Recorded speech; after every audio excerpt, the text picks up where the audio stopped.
Are we ready for a contest? Yes. Woo! Go. With a hearty hi-ho silver. So you know what? Let's just get Tony Dahlman in here. He is our contest chair, and we will let Tony take us on a phenomenal event. Tony, please. Thank you, Mr. Voice of the Conference. Good afternoon, most welcome guests, honored dignitaries, and fellow Toastmasters. It is time for the District 19 International Speech Conference. To start off our contest today, I want to read from the introduction of the Speech Contest Rulebook. Speech contests are an important part of the Toastmasters educational program. They provide an opportunity for Toastmasters to gain speaking experience, as well as an opportunity for other Toastmasters to learn by observing proficient speakers.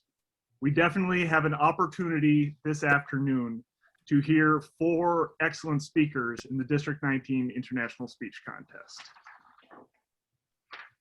We are going to start off with the Chief Judge, who will be explaining to us the rules of the International Speech Contest. Everybody, please welcome Chief Judge Vilma Bergstrom. Thank you, Contest Chair. Contest Chair, guests, and fellow Toastmasters. As Chief Judge of this contest, I certify that contest personnel and contestants have been fully briefed as to their duties and responsibilities for this contest. At this time, I ask our chief timer to explain the timing procedure and have a final check of the timing signals.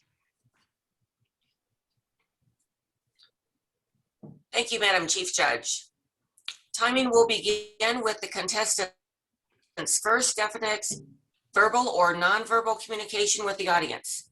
Speech length is to be 5 to 7 minutes. A speaker is disqualified for speaking less than 4 minutes and 30 seconds or more than 7 minutes and 30 seconds.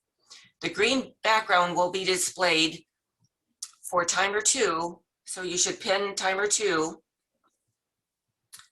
Green background will be displayed at 5 minutes, the yellow background at 6 minutes, and then red at 7 minutes, and that will remain on. No signal will be given when the time exceeds 7.5 minutes. An extra 30 seconds will be allowed if there is a failure in the timing process. The red, yellow, and green cards will replace the background if that is a technical failure. Madam Chief Judge. Thank you, Chief Timer. Timer 2, Rochelle, will you rename your screen to timer 2, please? Yes, I will. Bear with me just one moment and let me get that changed.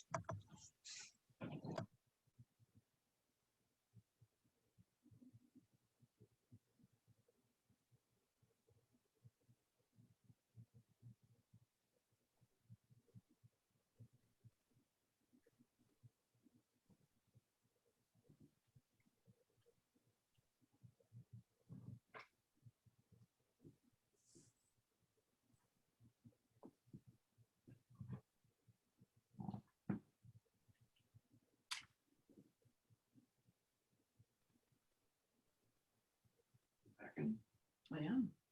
Can listen to content. Okay, maybe. Vilma, could you remind me again of where to go to do that? All right, you can do it by going to your name. Okay, let's see. I just did that. Oop, oop. Rochelle, click on the There you go, you got it.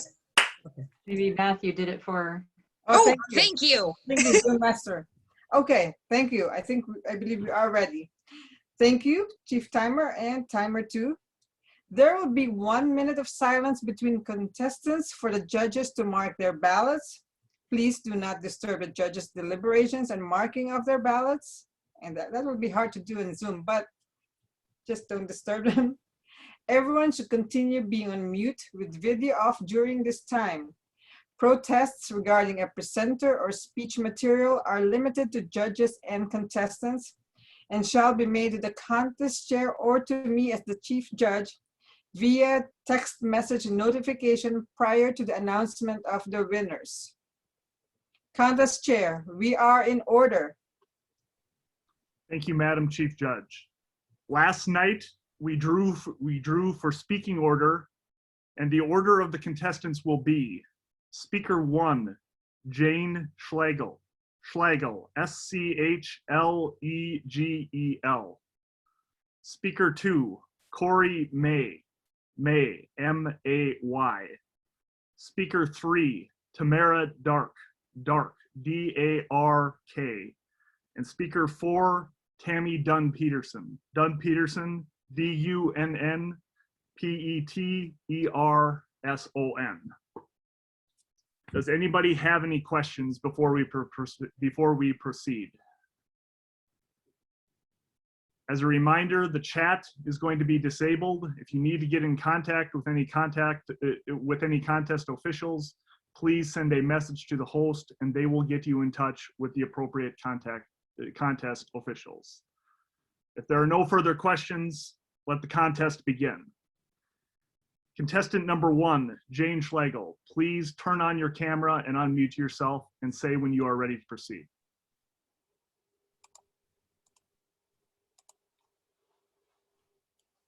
I'm ready. Jane Schlegel, what am I doing? What am I doing? Jane Schlegel. What am I doing? One question, 4 simple words, 12 little letters. What am I doing?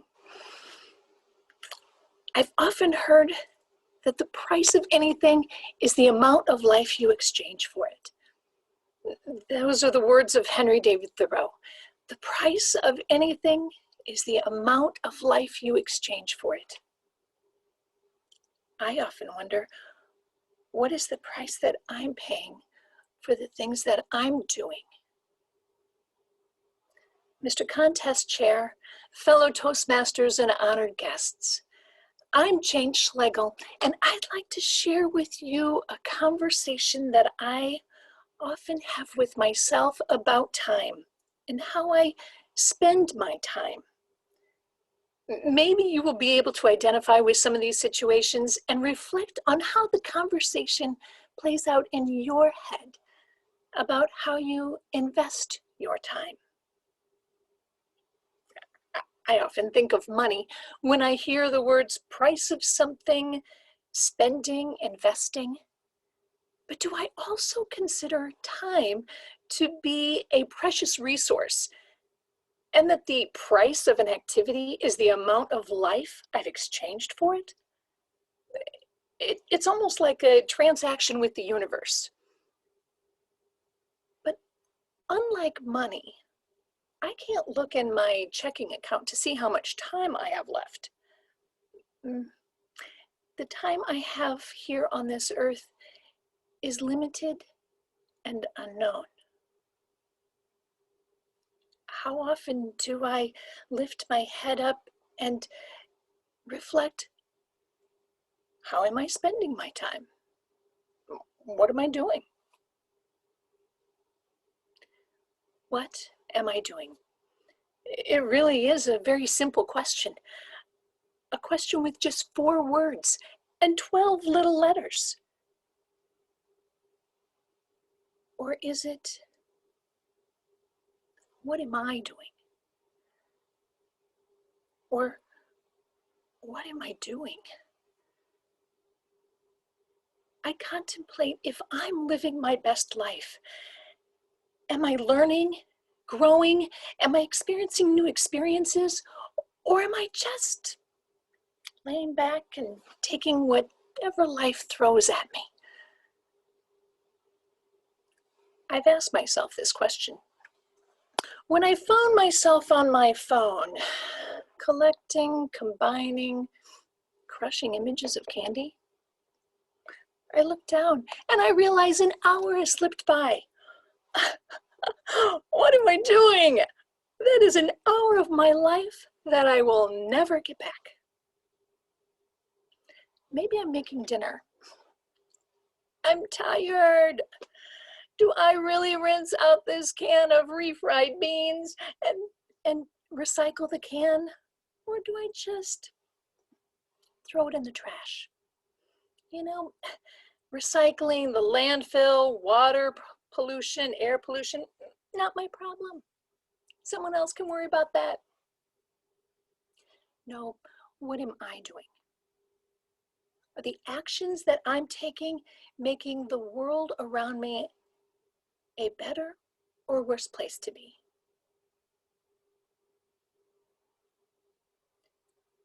Sometimes these words are really heavy for me. When how I spend my time has real consequences with the people I love. What am I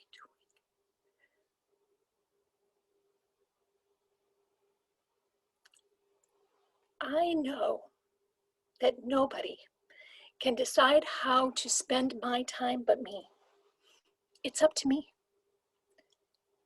I struggle. I struggle a lot. It seems like I spend 24/7 within these walls.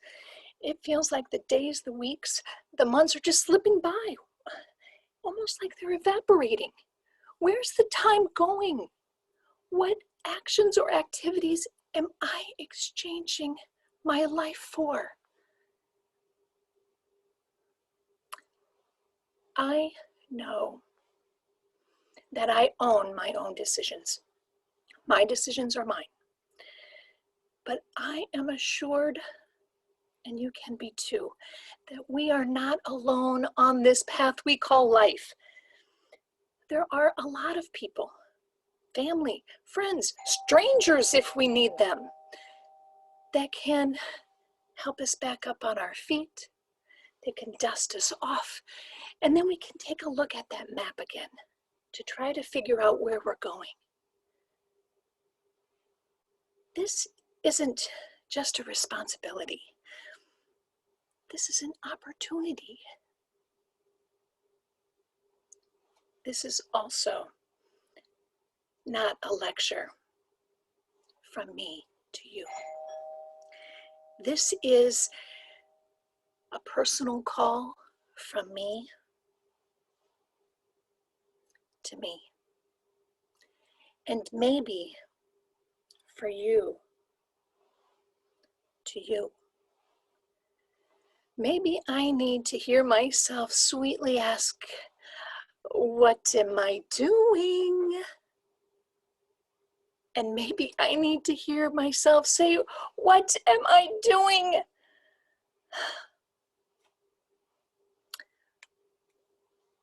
I remember the words of Henry David Thoreau.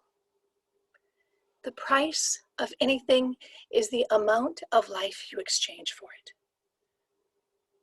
The price of anything and everything is the amount of life I exchange for it. As I look at my day, my week, my life, and I challenge you to look at yours, I ask myself one simple question with 4 simple words and just 12 little letters. What am I doing? Mr. Contest Chair.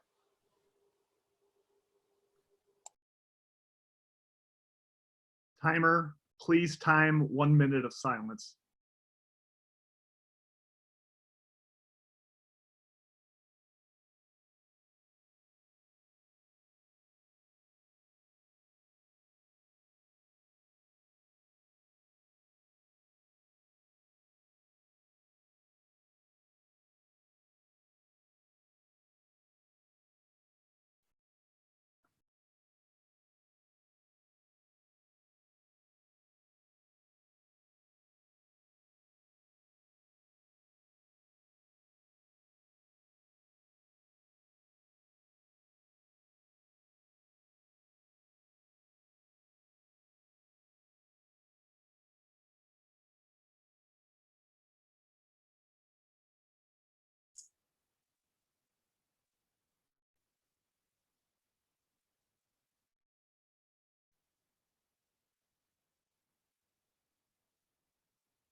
One minute.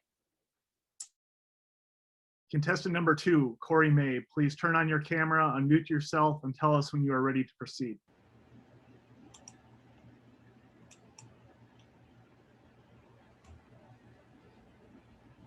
Let's go. Corey May, The Vanishing Library. The Vanishing Library. Corey May.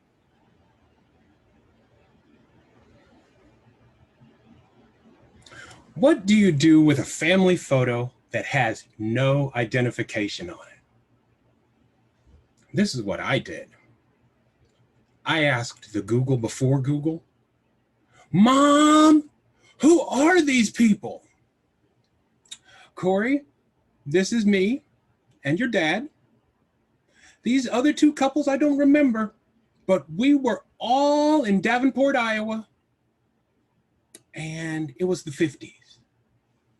Mama, are you going to write that down on the back of the picture? Oh, Corey, I'll get around to it. Don't we do that? Don't we think we have more time? Honored guests, fellow Toastmasters, Mr. Contest Chair, when an elder dies, a library vanishes. I don't mean the physical structure of a library. I mean your family's history and its culture, the recipes, those things handed down from generation to generation. They tie your past to your present to your future. Without them, you're adrift. 42 years ago, my dad died, and I spent all these years looking for stories that would connect him to me. Dad stood in the doorway of the living room, surveying the wreckage on the floor. His shirt was pressed, his pants neatly creased, his shoes shined. Corey, you need to have this taken care of before I get back. Okay. The living room floor was covered with Legos, but these weren't just any Legos. They were free-range, undomesticated Legos, the bane and scourge of adult feet everywhere. The ones you step on the way to the bathroom at 2 a.m. and again from the bathroom at 2:03, those. I lost track of time. My imagination lost track of time. The free-range, undomesticated Legos lost track of time. I'm home. Oh man, Dad's home and I haven't cleaned up. Dad stood in the doorway, shirt creased, pants loose, shoes unshined. Oh geez, Dad's had a bad day. Dad took off his glasses, pinched his nose, breathed. And then what he did next surprised me. Private First Class James W. May, reporting for duty. Daddy? My dad got down on the floor and played with me. I showed him how to make Lego jets and Lego cars, and together we built a futuristic Lego super city. Somehow, in all that time, the floor managed to get cleaned up. And all those free-range, undomesticated Legos that my dad was going to step on had a home. That story survives because I am alive to tell it. When an elder dies, a library vanishes. Later that summer, at our family reunion, my cousins and I were playing ball. It didn't matter what kind of ball it was. It could have been stickball or kickball, baseball. It didn't matter. What we wanted was for the adults to play with us. They didn't. The men huddled around the various grills, drinking beer and telling stories. The air was thick with the smell of burgers and brats and smoked ribs. The women were in the pavilion, discussing the ingredients of the deviled eggs or the macaroni and cheese, but where they really all shined and beamed was at the dessert table. I was always partial to my mama's lemon meringue pie. A tart yellow lemony custard topped with perfectly toasted peaks of meringue.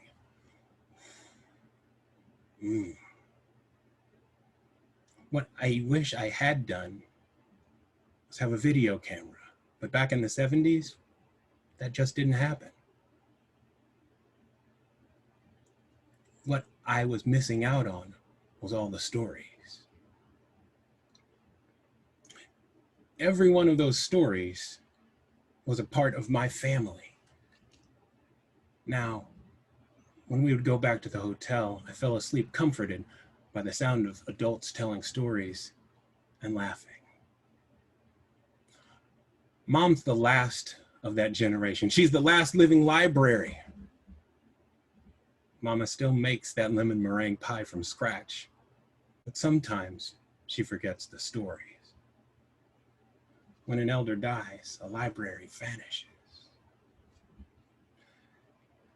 It's 1978 and I'm 11 years old. I'm at my daddy's funeral. And instead of hearing, "Corey, you're the man of the house now," I want to hear the stories about the real man of the house, my dad. And I wish that his work family would have told their stories about my dad, what his good days were like, what his tough students were like. Did he have a picture of me on his desk? But I didn't get that. And every one of those stories is gone. When an elder dies, a library vanishes, unless it's preserved.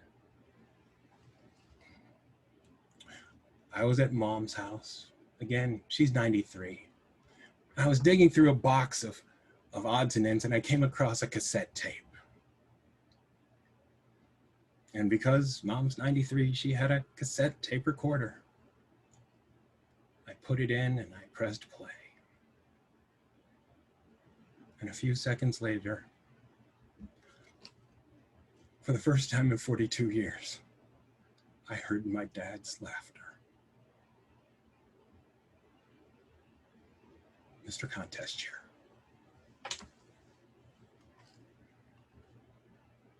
Timer, please time 1 minute of silence.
One minute.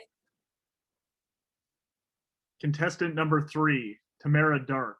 Please turn on your camera, unmute yourself, and tell us when you are ready to proceed.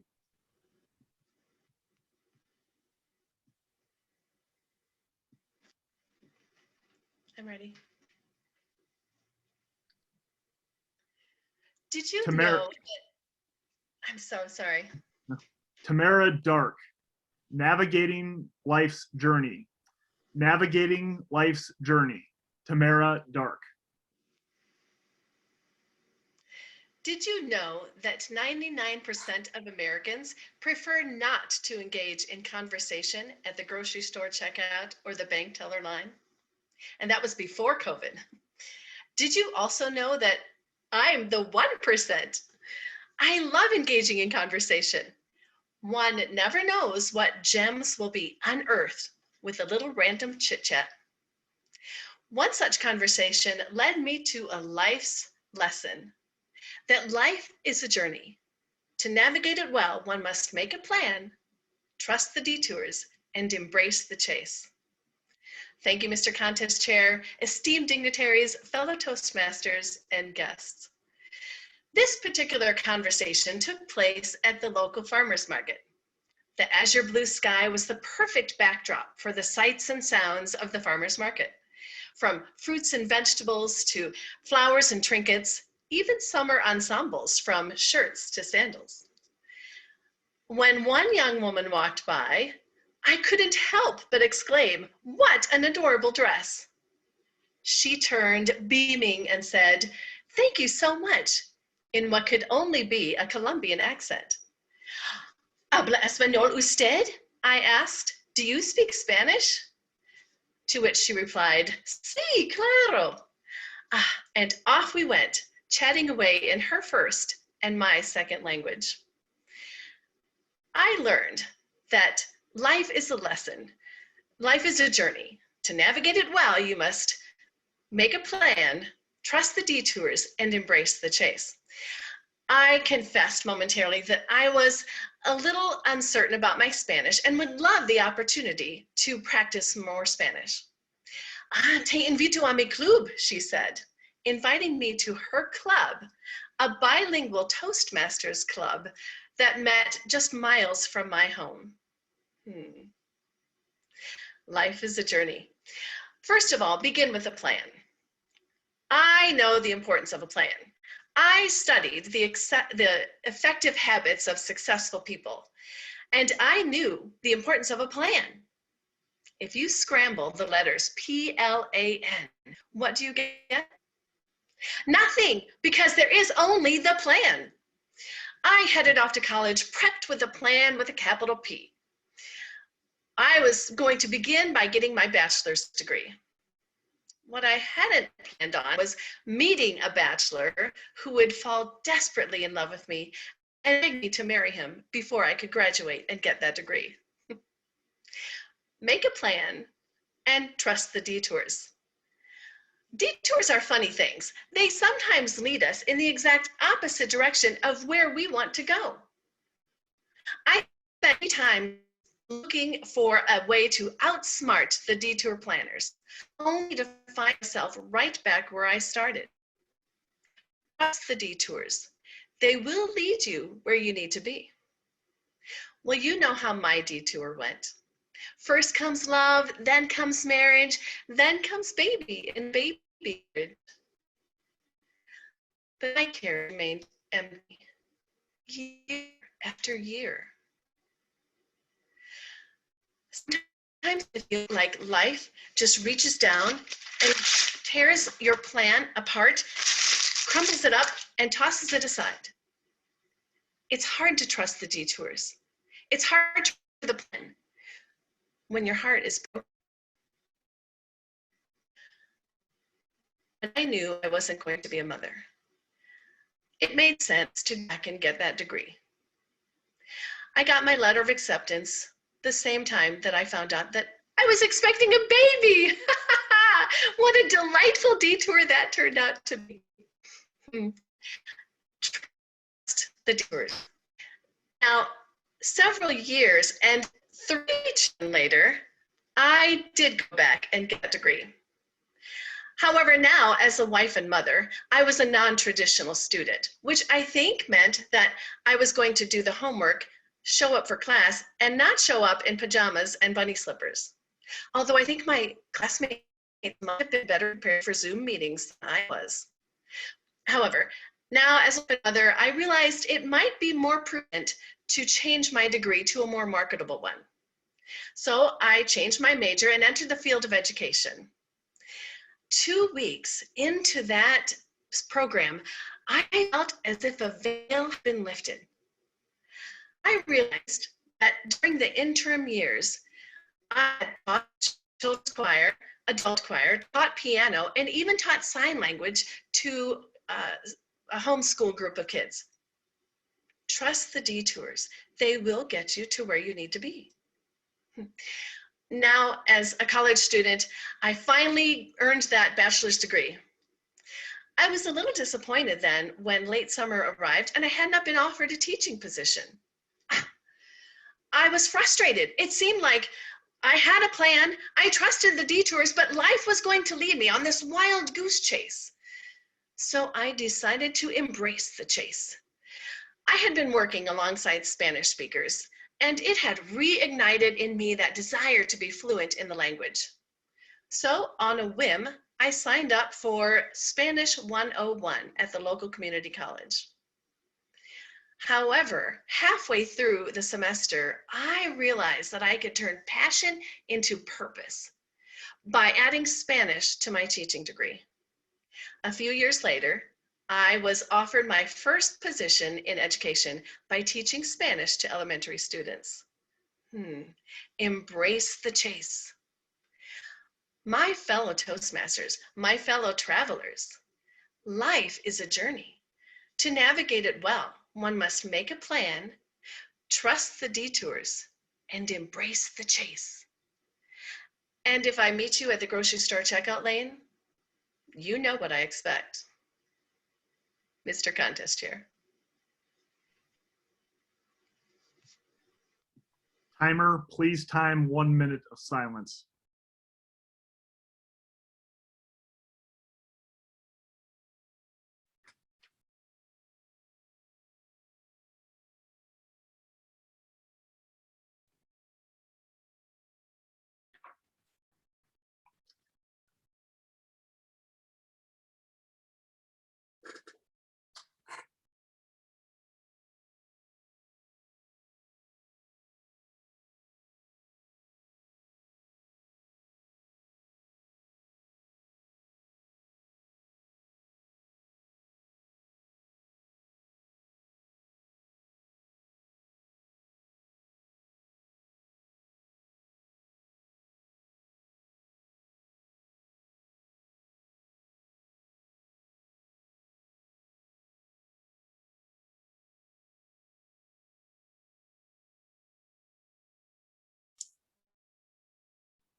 One minute.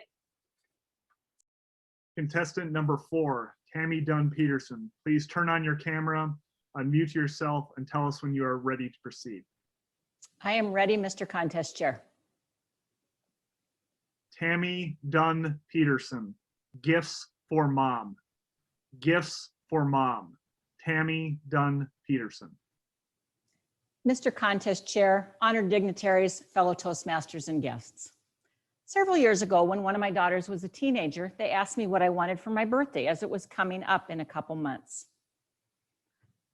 Having done without for so long, as most moms do, when pressed with that question, I really didn't have an answer. World peace. Younger looking skin. No belly fat or cellulite. No, none of those things. We'd go out shopping and I'd see things that were pretty or practical that would be nice to have, but we weren't shopping for me today. Somebody needed new athletic equipment, or their shoes were too small, or their jeans were too short. So I'd pass by that rack of pretty things and I'd sigh and think, maybe next time. Now, I don't want you to get the idea that I was walking around in ratty clothes or holey underwear. Although if my mom was still around and I was in an accident, I might have a couple pair that would be pretty embarrassing. My clothes were just well worn and not the latest fashion. How many moms do you know that live by the adage, use it up, wear it out, make it do, or do without? My daughter's question about a birthday gift got me thinking, and I came up with an answer. I would like a conversation that didn't include playing 20 questions or eye rolling. I want to know what's going on in your life. How's your schoolwork? How's your part-time job? Is there a boy you like? Are you well-liked and happy and have friends? Do you have any pain or disappointments? Because maybe I can take some of those away from you so you have less to bear. What I'd really like is help with the dishes, and I didn't have to ask for the help, or it was done to earn brownie points. You need to realize that maintaining a home and keeping the health department away is necessary work, and many hands make light work. I'd like for you to get up and go to church without it being a battle. You need to learn about faith and serving God and community, and learn how to sit still for an hour. And that making joyful noise and singing in a room full of other people is a wonderful thing. I'd like help with chores and for them to be done carefully and with cheer. I don't want to have to explain or listen to the grumbling why you have to do chores. These aren't punishments. These are life lessons. That's our ultimate goal, isn't it? Give birth and get you ready to leave the nest. I'd like my teenager to crawl in bed with me and cuddle up and soak up some of that TLC, that tender, loving care that they can only get from their mom. I'd like a hug, just because. Or for my kid to sit down on the couch next to me and they put their head on my shoulder.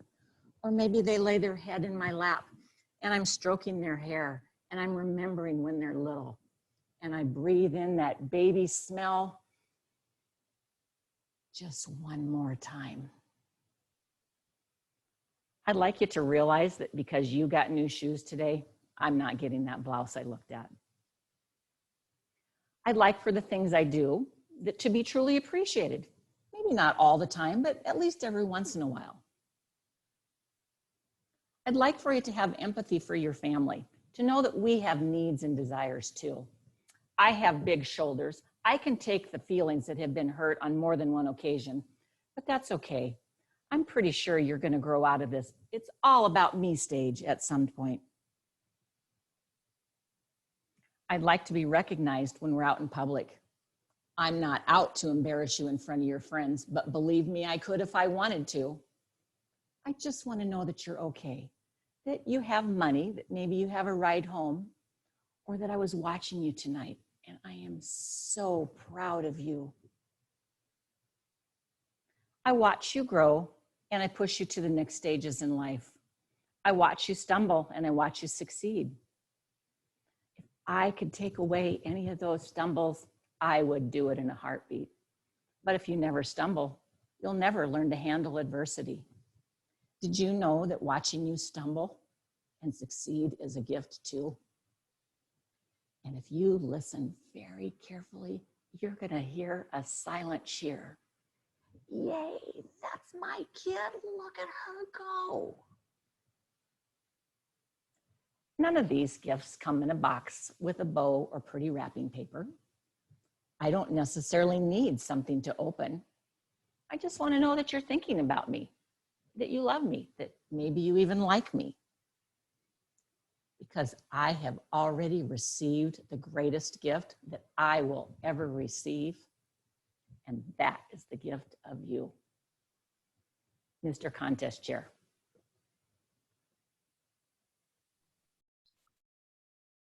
Timer, please time 1 minute of silence.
One minute. Thank you, Madam Timer. At this time, we are going to have a short interview of all of our contestants. So if the contestants would please turn on their camera and unmute themselves, and we'll proceed with the interviews.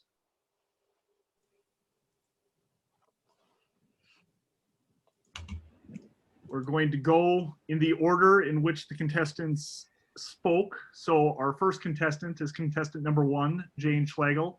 Would you please tell us what club you are representing this afternoon and how many years you've been in Toastmasters?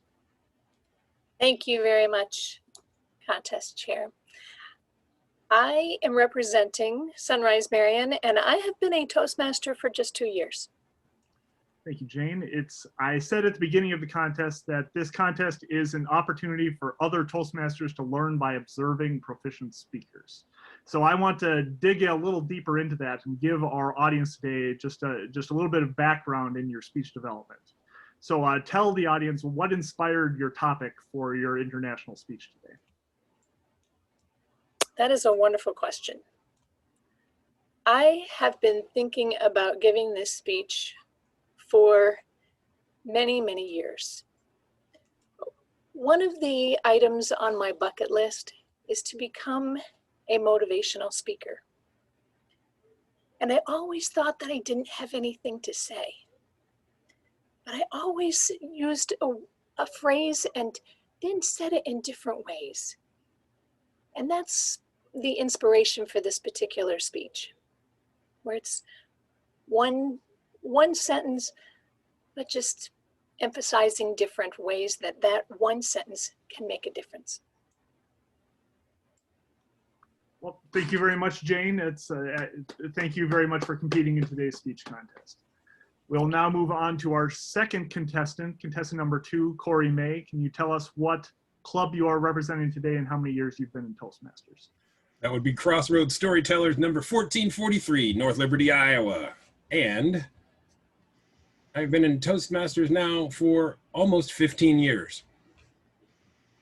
So Corey, one of the great things about the International Speech Contest is the amount of levels that you have to go through. So you have gone through, this is your 4th level now in the speaking contest. So can you tell the audience a little bit about the evolution of your speech or how your speech has changed over those 4 different levels of the contest? Generally speaking, I try to change something at every level. So the original speech was, as I am prone to call it, wobbly jello. It wasn't right where I wanted it to be, but it had legs. And the more that I work with it, the more that I read it, I start to define it. And then from there, for that was the club. Now in the area level, again, several changes came in there. And you just keep reworking it to the next level up, because you want it to reach your audience on such a level that they feel it and they understand it and they are able to take your message back and implement it into their life. Thank you very much, Corey. Thank you for competing in today's contest. Our third speaker today is Tamara Dark. Tamara, can you tell us what club you are representing and how many years you've been in Toastmasters? I am representing CCAP, which is Capital Cities Advanced Presenters here in Des Moines. And I have been, I think, roughly 5 years. Okay, so tell us what inspired your topic for your international speech today. I think it was my own self-reflection. My life has taken some turns that were unexpected. And when I looked back, I realized how things kind of fit together and worked out. Things that I would have resisted. And yet every time changes came my way, it's this ultimate plan at work, and it was great. And I figured maybe someone else needed to hear that same message if they were on a detour or something. So that was what it was. Thank you very much, Tamara. Thank you for competing in today's international speech contest. Our 4th and final speaker was Tammy Dunn Peterson. Tammy, can you tell us what club you're representing and how many years you've been in Toastmasters? I'm representing Top of the Morning, Club 2061 in Sioux City, Iowa, and I've been in Toastmasters about 8 years. So Tammy, can you tell us about the evolution of your speech and how it's changed now that you're in the 4th level of competition in the International Speech Contest? Much more polished than it was the first time I gave it. Try to add some more emphasis to some of the points. Listen to all the advice that people gave me on how I could just make it better every time. Thank you very much, Tammy. Thank you for competing in today's International Speech Contest. Thank you to everyone for making today a success. I want to thank the contestants for giving a great effort today. I don't know what the audience's ability is to turn on their cameras and unmute themselves, but if everybody is able to turn on their cameras and unmute themselves, let's give a big round of applause to all of our contestants. Woohoo! Yay!